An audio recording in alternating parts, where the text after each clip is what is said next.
이 오예배 때 로마서를 읽은 거예요. 작년에 하고 1월 달에는 로마서를 못했던 것 같아요. 그렇죠? 오후에 일정들이 있어서 오래간만에 로마서를 여러분과 함께 보게 되어지는데요. 자, 오래간만에 봤으니까 오늘 말씀을 좀 잠깐 지난번에 나눴던 말씀을 좀 회상해 보겠습니다. 자, 오늘 먼저 21절 보세요. 로마서 3장 21절. 우리말 성경에는 이제는 이렇게 시작하죠. 이제는. 근데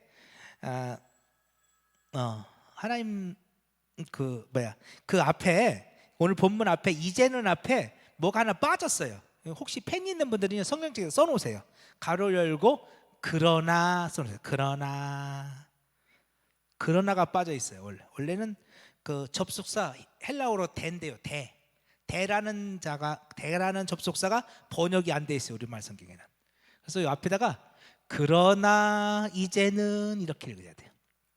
자, 앞에 그러나가 붙어 있으면 앞에 무슨 말을 하고 있기 때문에 그러나인가를 살펴봐야 되죠. 앞에 뭔가 하고 있는 얘기가 있어요. 자, 우리 좀 멀리서부터 볼까요? 로마서 2장 11절 한번 붙어볼게요. 자, 로마서 2장 11절. 앞에서 무슨 얘기를 하는지를 알아야 지금 우리가 볼 얘기가 이해가 되기 때문에 지금 말씀드리는 거예요. 자, 로마서 2장 11절. 자, 보세요.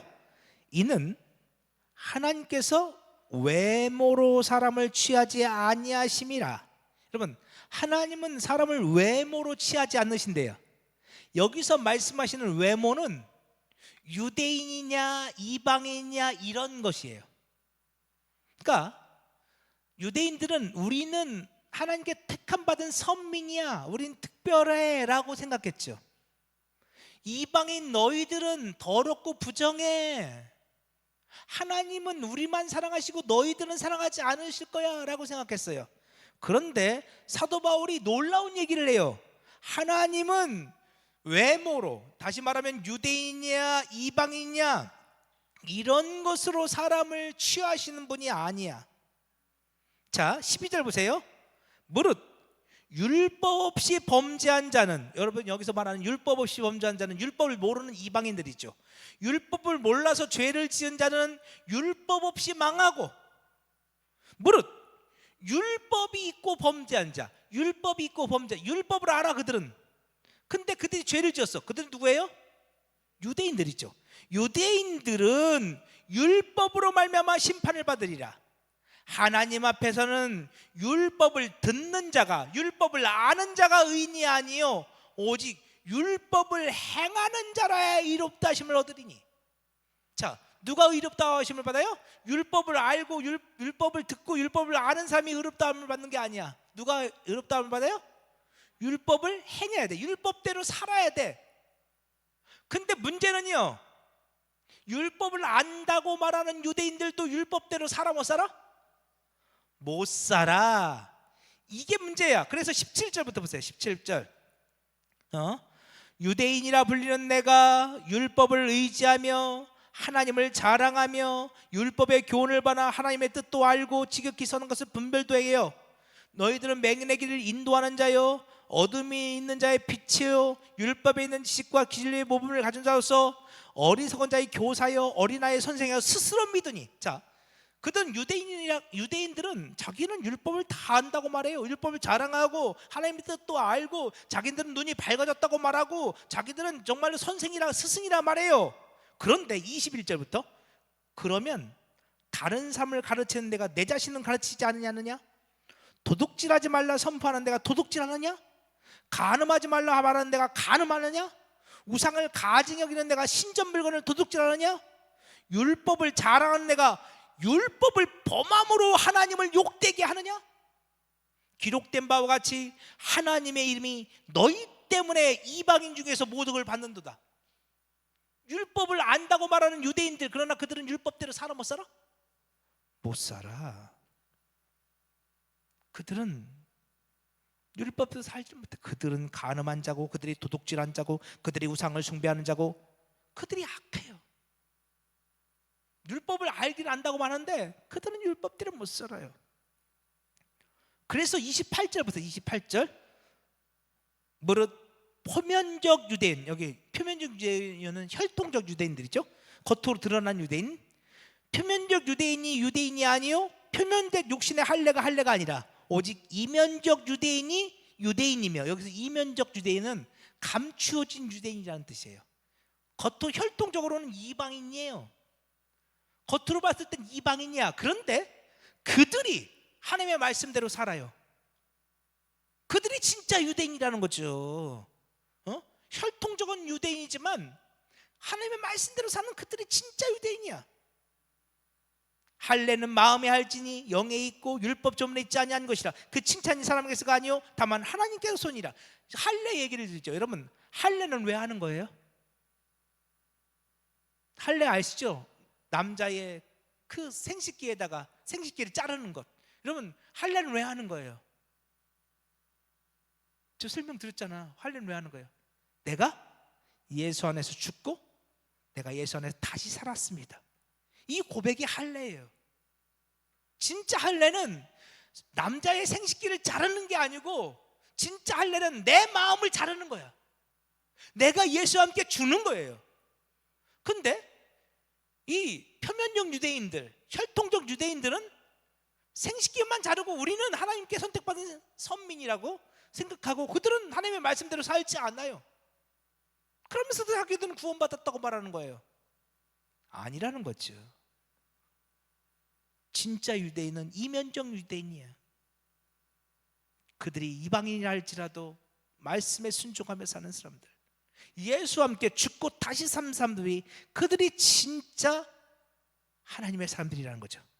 그래서 로마서 3장 9절 자 보세요. 이제 다 왔어요. 이 얘기하는 거예요. 이 얘기 지금 로마서 3장 9절부터 우리 12절까지 같이 한번 읽어봅시다. 로마서 3장 9절부터 12절 시작. 그러면 어떠하냐? 우리는 나으냐? 결코 아니라. 유대인이나 헬라인이나 다 죄 아래 있다고 우리가 이미 선언하였느니라. 기록된 바 의인은 없나니 하나도 없으며 깨닫는 자도 없고 하나님을 찾는 자도 없고 다 치우쳐 함께 무익하게 되고 선을 행하는 자는 없나니 하나도 없도다. 아멘. 그러면 어떠냐? 우리는 나으냐? 우리 아침에 봤죠. 예수님 전 달라요. 저 가룟 유다는 그의 마음에 원수 마귀가 뿌려놓은 가라지가 가득 있지만 저는 아니에요. 저는 예수님을 위해서 목숨도 드릴 수 있어요. 저는 예수님이 가시는 곳이든 어딘지 갈 수 있어요. 걱정하지 마세요. 저는 달라요. 우리들은 그렇게 말하고 싶어요. 근데 성경은요, 그렇게 말하고 싶은 우리에게 그러면 어떠하냐? 너는 나으냐? 결코 아니라. 너는 나으냐? 결코 아니라. 유대인이나 헬라인이나. 우리 이거 이렇게 바꿀 수도 있어요.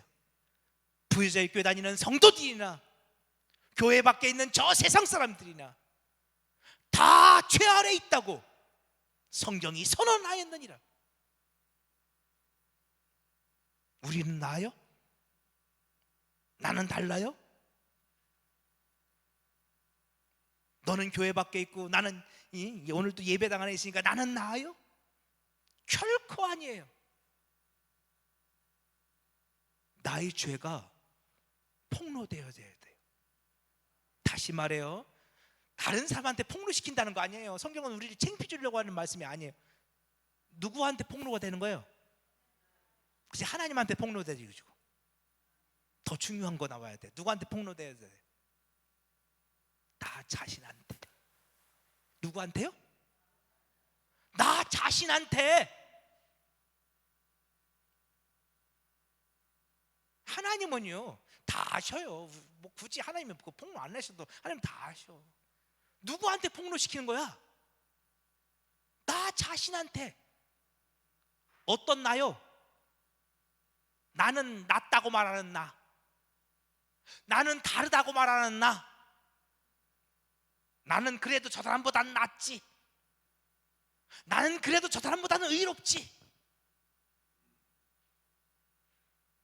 그렇게 말하는 나요.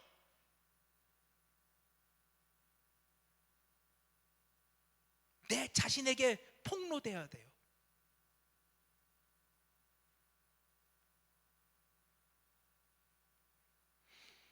내가 어둠이었음을 보여야 돼요.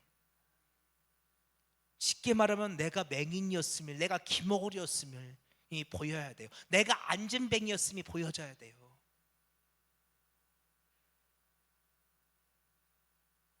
내가 안진뱅이야, 내가 맹인이야, 내가 기머거리야, 내가 나병 환자야, 내가 현장에서 간음받은 여인이야,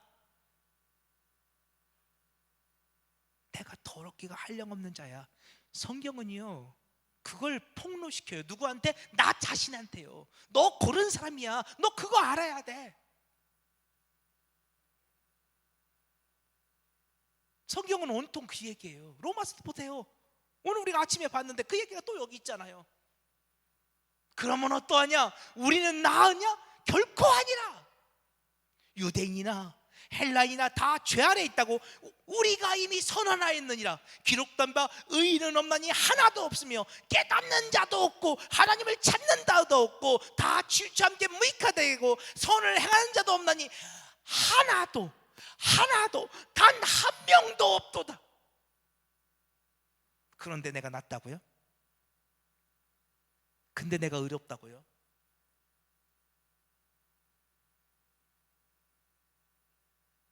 우리 신앙은 여기서부터 출발하는 거예요.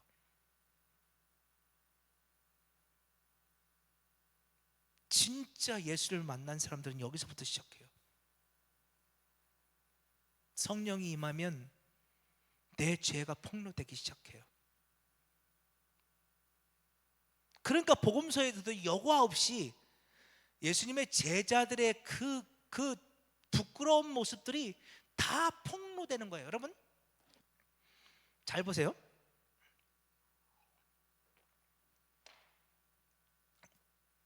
요한복음은 누가 썼어요?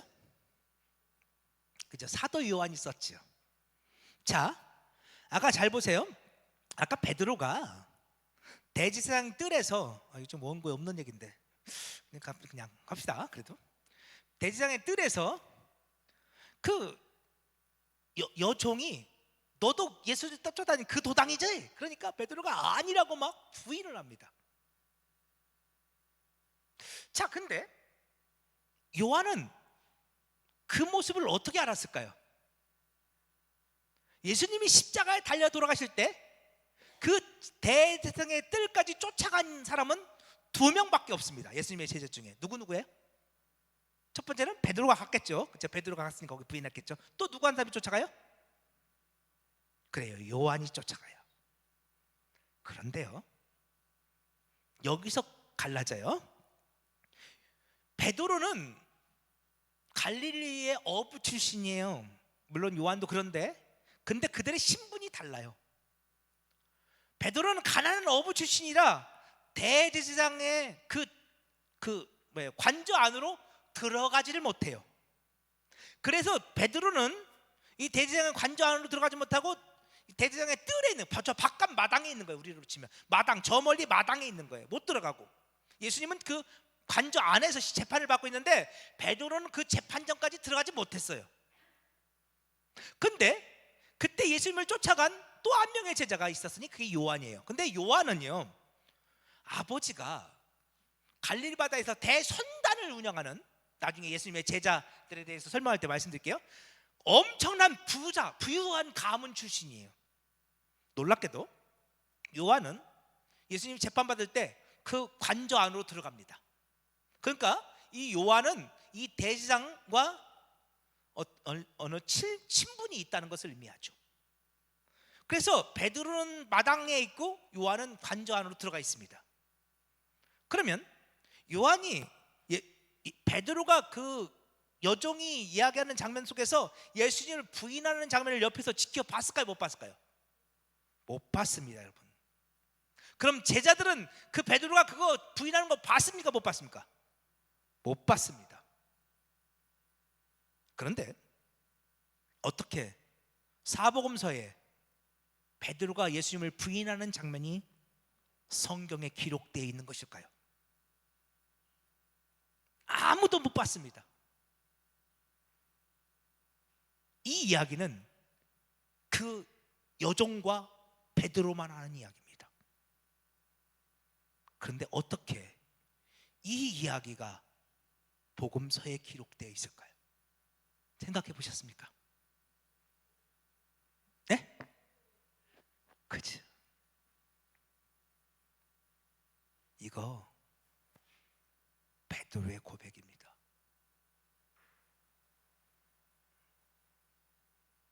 베드로가 그러면 언제 고백했을까요? 어느 날 베드로가 성령을 받았습니다. 오순절날 그가 마가의 다락방에서 성령을 받았죠. 그리고 베드로는 자신이 얼마나 연약한 자였는지를 깨닫습니다. 자신이 얼마나 더럽고 추한 자인지를. 여러분, 베드로는요, 베드로의 본성 있잖아요. 베드로를 우리는 흔히 수제자라고 부르잖아요. 근데 성경에 보면요, 예수님께서 베드로를 수제자라고 부른 적이 단 한 번도 없습니다. 그건 후대 사람들이 베드로를 그렇게 붙인 거예요. 베드로에게. 심지어 천주교에서는, 카톨릭에서는 베드로를 교황이라고 말하잖아요. 그런데 사람들이 왜 베드로를 수제자라고 여기느냐? 베드로는 나서기를 좋아해요. 엄청 나서기를 좋아해요. 베드로는 낄 때 안 낄 때 다 껴요. 그러면서 베드로에게 한 가지 생각이 있어요. 뭐냐? 나는 다른 12명의 다른 제자들보다 나는 특별해. 이게 베드로가 그 발언하는 모습을 보면요, 그런 장면이 많이 보여요. 베드로는요, 자신이 대단히 특별하다고 생각하는 그런 삶이에요. 쉽게 말하면 자존감이 높죠. 자기가 진짜 잘난 줄 알았어요, 베드로는. 그래서 예수님을 위해서 목숨까지도 버리겠다고 하는 거죠. 예수님 풍랑 위를 걸어왔을 때 나 바다 위를 걷기를 원한다고. 여러분, 그게 웬만한 사람 같으면 풍랑 있는 바다 위를 걷겠다고 하겠습니까? 아무리 예수님이 바다 위를 걸어온다 할지라도. 그러니까 베드로는 예수님이 하시는 거 다 해보고 싶고요, 자기도 그런 예수님 뒤를 이어서 자기도 뭐 특별한 것을 해보고 싶은 그런 욕망이 강한 사람입니다. 그런 베드로가 성령을 받고 깨지기 시작합니다. 그러면서 자신의 죄가, 자신의 연약함이 스스로에게 폭로되기 시작합니다. 내가 이런 사람이었구나. 내가 이거밖에 안 되는 사람이었구나. 그런데요, 이제 베드로가 또 다른 사람들을 만나기 시작합니다. 어떤 사람들일까요? 여러분, 이 제일 먼저 마가복음이 쓰여졌거든요. 이 마가복음이 주 60년에서 70년 사이에 쓰여졌다고 그래요. 그 다음에 마태, 누가, 요한복음이 써졌는데요, 요한복음은 90년에서 100년, 제일 늦게 써진 게 요한복음인데 90년에서 100년경에 써졌다고 생각해요, 주. 근데 이 60년부터 이 100년 사이는 초대교회 성도들에게 박해의 시기예요. 그 유명한 네로 황제의 박해가 있고요, 또 도미티안 황제의 박해가 있어요. 겉으로는 로마 황제들의 박해가 있어요. 그리고 내부적으로는요, 처음에 이 예수님과 제자들은 회당에서 예배를 드렸잖아요. 그러니까 처음에는 이 예수님과 제자들은 유대교 안에 있었어요. 근데 이제 제자들이 성령 받고 복음을 증거하기 시작하면서 유대교가 이 기독교인들을 박해하기 시작해요. 그래서 이 복음서가 써졌던 시기는요, 두 개의 박해가 있었어요. 내부적으로는 유대교인들의 박해가 교회 공동체 안에 있었고요, 외적으로는 로마의 박해가 교회 안에 있었어요. 그래서 너무도 많은 박해 가운데서 마치 베드로처럼 예수님을 부인하는 많은 배교자들이 생겨났던 시기가 바로 이 복음서가 써져 있을 때의 시기예요. 그래서 복음서가 써지기 시작해요. 그래서 마가복음이 모티브가 되어서 마태복음은 유대인들을 위해 써진 책이고요, 누가복음은 이방인들을 위해 써진 책이에요. 그래서 마태복음은 유대인들의 복음서고 누가복음은 이방인들의 복음서라고 불리죠, 흔히. 근데 아무튼 이 시대에 참 많은 박해들이 있었단 말이에요. 그래서 베드로처럼 수없이 많은 배교자들이 그 당시에 생겨나기 시작했어요. 자, 한번 생각해 보십시다. 어느 날 유대교 회당에 갔더니 나는 기독교인이래요. 예수 믿는데요. 그래서 나하고 똑같은 유대인들이, 내 형제들인데 그들이 나를 회당에서 쫓아내요. 회당에서 쫓아낸다는 것은 너는 부정한 자란 말이에요. 넌 이제 회당에 못 들어와. 넌 부정한 자야. 넌 여기서 나가. 너는 나병 환자 같고, 너는 안진뱅이 같고, 귀머거리 같고, 맹인 같고, 그들은 다 부정한 자라고 말씀드렸잖아요. 너는 앞으로 회당에 못 들어와. 너는 이제 유대인 아니야. 이런 거예요. 어느 날 내가 예수님 때문에, 예수 믿는 것 때문에 회당에서 쫓겨났어요. 또는 로마의 박해를 받기 시작했어요. 근데 그게 너무 고통스러웠어요. 그래서 어느 날 하는 수 없어서 그들이 예수님을 부인했어요. 나 이제부터 예수 안 믿겠습니다. 이제는 로마 황제가 나의 신이라고 난 믿겠습니다. 이제는 우리 아직 메시아 안 왔다고 믿겠습니다. 예수라는 사람은 그냥 손짓할 뿐이지 메시아 아닙니다. 그들이 그렇게 배교를 했어요. 그리고 그들이 교회를 떠나갔어요. 그런데 마음 한편에서는 너무도 고통스러워요. 예수를 배반했다는 고통, 교회를 배반했다는 고통. 마음 한편에서는 여전히 예수가 메시아라는 믿음도 있거든요. 아직도 박해자들이 박해가 두려워서 예수를 부인했을 뿐이지 아직도 내 신앙은 아직 있어요. 그런데 더 무서운 것, 교인들의 싸늘한 눈초리, 배교했다고 나를 책망하고 꾸짖는 것 같은 그 성도들의 눈초리가 너무 무서워요. 여러분, 초대교회 성도들 가운데 그런 사람들이 많았다는 사실을 아십니까? 너무너무 예수님께 죄송해요. 그런데 박해가 너무 싫어요. 너무 고통스러웠어요. 그래서 예수님을 부인했어요. 그리고 괴로워하는 그 성도들, 그들을 베드로가 찾아갑니다. 형제요, 제가 비밀 하나 말씀드릴까요? 제가요, 예수님이 재판받는 그 저녁에 대제사장의 뜰에 있었어요. 예수님은 재판받으시는데 저는 그 핍박자들이 두려워서 3번이나 예수를 부인했어요. 마지막 3번째는요, 예수님을 저주하며 부인했어요.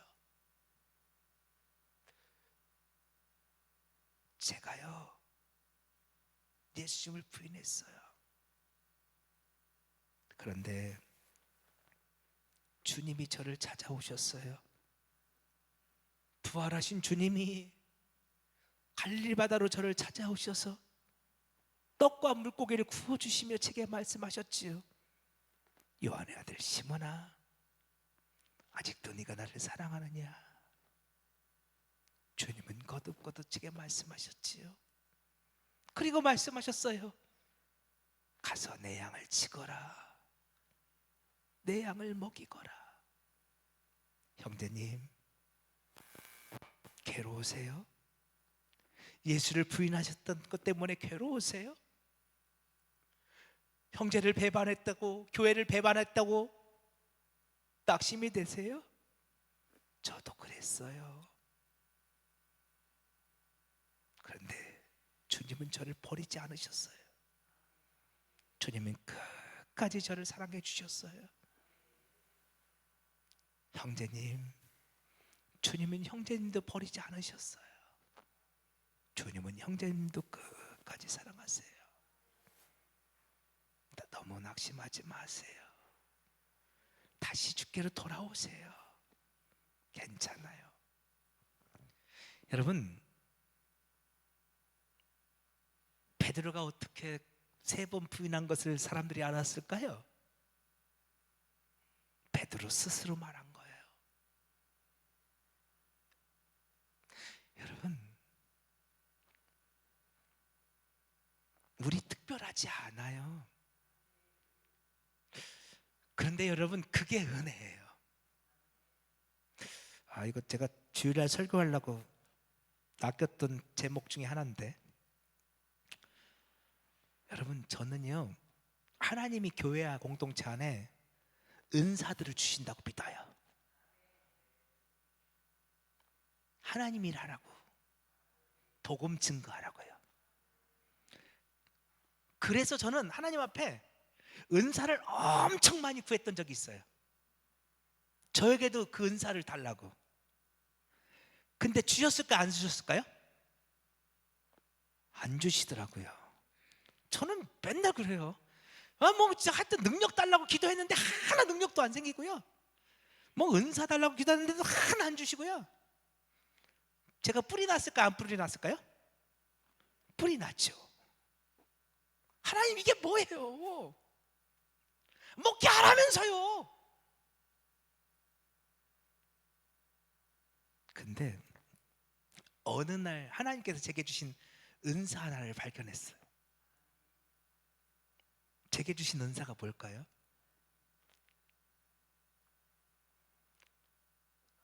상처요.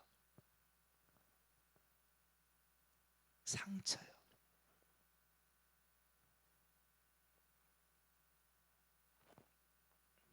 여러분, 상처 입어본 사람이 상처 입은 자를 아픔을 알아요. 제가 자전거 사고 나서 다쳐보니까요, 병원에 다쳐서 입원한 사람의 마음을 알겠더라고요. 아니에요?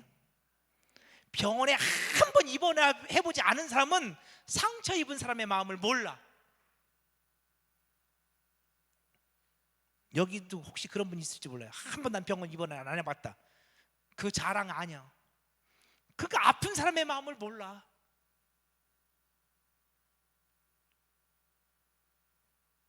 그렇지 않습니까, 여러분?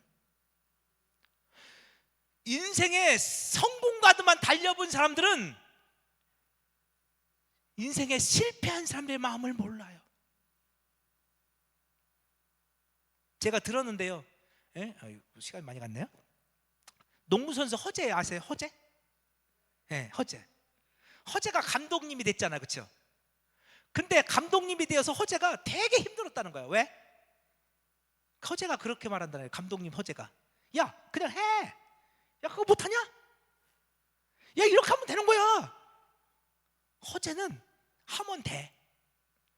근데 허재는 농구 대통령이야. 천재야. 허재는 되는데 일반 선수는 돼요, 안 돼요? 안 돼요. 허재는 그거 이해해 못해? 못해요. 자기는 하면 되거든. 야 이걸 왜 못해? 근데 다른 사람은 아무리 그렇게 해도 안 되는 거예요. 우리 신앙생활도 마찬가지예요. 내가 의롭잖아요. 내가 선하잖아요. 내가 능력이 많잖아요. 너 왜 그러냐? 맨날 지지 짜고. 야 예수 믿으면 하나님이 기쁨을 주신대, 은혜 주신대. 맨날 도와달라고 하고. 너 왜 그래? 왜 그렇게 살아? 그런데요, 내가 실패해 본 적이 있잖아요. 내가 아파 본 적이 있잖아요. 그러면 실패한 사람들의 마음이 느껴져요.